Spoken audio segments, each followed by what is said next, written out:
March 1945, Zweibrücken, Germany.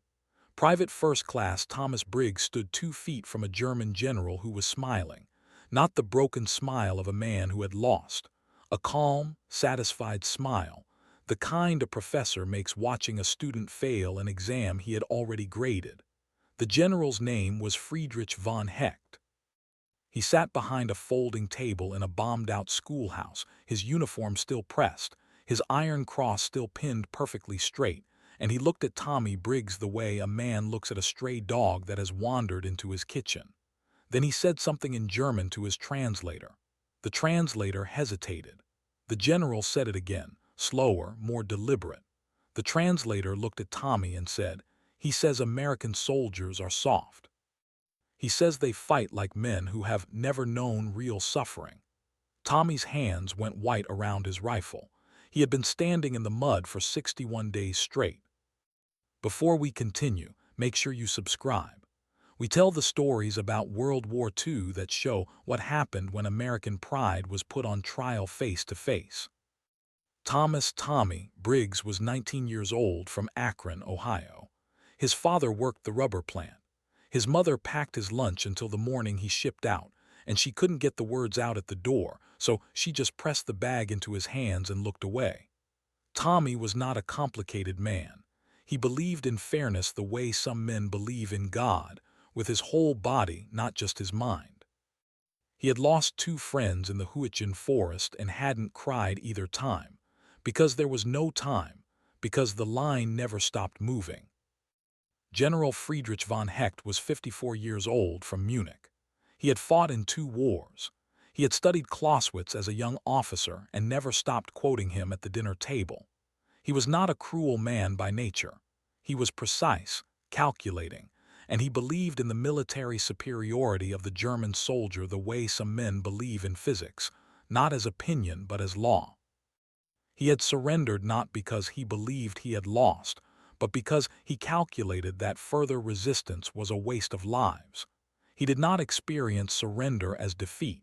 He experienced it as a rational decision under difficult circumstances. That distinction mattered to him more than anything else in the world. General George S. Patton was 59 years old from San Gabriel, California. He had been riding horses before he could read. He had competed in the 1912 Olympic pentathlon, placed 5th, and spent decades convinced he should have placed 1st. He wore ivory-handled revolvers not as theater but as statement. He wanted every man in his army to know what he looked like from 100 yards away. He was the most feared American general in Europe, equally feared by Germans and by his own officers. But the men who had served under him longest knew something the newspapers never printed. He never once asked them to do something he hadn't already done himself. Sergeant Dale McGrath found Tommy Briggs still frozen at the table, rifle in both hands, knuckles white, staring at Friedrich von Hecht like a man trying to set something on fire with his eyes. McGrath was 31, broad-shouldered, from Pittsburgh. He had been in this war since North Africa. He had seen the look on Tommy's face before, on different faces in different countries. "Briggs," he said quietly, "step outside." Tommy didn't move. "Sarge, you hear what he said?" "I heard. And we're just going to stand here." McGrath grabbed Tommy's arm and walked him out into the gray morning. The air smelled like wet ash and broken stone. A truck idled somewhere behind the building. A dog barked at nothing far down the street. "We're going to do our jobs," McGrath said. "That's what we're going to do." He called us soft. Tommy's voice was low and careful, like a man keeping a lid on something, in front of the whole room. "I know what he said." 61 days, Dale. You remember Jurlick. What happened to Jurlick's hands in December? His fingers went black on both sides from the cold. He never got full feeling back. And that man is sitting in there with clean boots, metal straight, and he's calling us soft. McGrath looked at him for a long moment. He didn't argue. He didn't agree. He just said, "Go find Lieutenant Parker. Word for word, tell him everything." Lieutenant James Parker was 26 years old from Nashville, Tennessee. He had studied law for 1 year at Vanderbilt before enlisting. He believed in process, in documentation, in doing things in the correct order. He listened to Tommy's account without blinking, asked 3 clarifying questions, then walked back inside the schoolhouse with his notepad open. He stood across from Von Hecht with his pen raised. "General, I need to inform you that remarks made through your translator have been formally logged, under the conditions of your surrender." Von Hecht interrupted. His English was better than anyone had expected. "Lieutenant, I said nothing incorrect. I made an observation. Log it if you like. Observations do not become false simply because they are uncomfortable." Parker set his pen down. "Your men surrendered, ours didn't." "Surrender is a tactical calculation," Von Hecht said, "not a moral verdict. I have observed American soldiers in the field for 2 years. They are brave, yes. Individually, many are extraordinary, but they do not fight from the same place. They fight to go home. A German soldier fights because it is what he is. There is a difference between those two things." "And where did that difference take your army?" Parker asked. The room went still. Von Hecht studied Parker carefully for the first time. "Farther than anyone outside Germany believed possible," he said quietly. 3 years ago we stood at the gates of Moscow and Cairo. Do not speak to me of where we ended as though we were always there." Parker filed the full report that evening.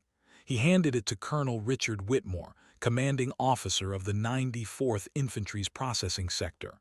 Whitmore was 52, from Des Moines.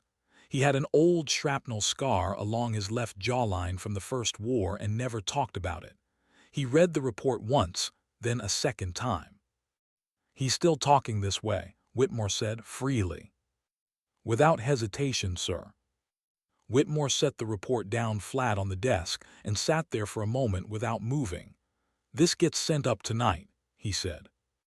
That night, Tommy Briggs sat with McGrath near a half-dead cookfire eating something cold that had been warm 4 hours ago. His boots were still wet from the morning. The temperature had dropped again after dark, and he could feel the cold moving up through the ground into his knees and the small of his back, the way cold always did, the way it had done every night since November. Day 62 felt almost identical to day 1, except that on day 1 he had still been curious about things. The next morning, word had spread through the sector the way bad news always spread, faster than orders, quieter than orders, and impossible to stop. Tommy watched 2 men from C Company walk past the schoolhouse doorway without speaking. He watched them look at the building. He watched them keep walking. Nobody was angry in any loud way.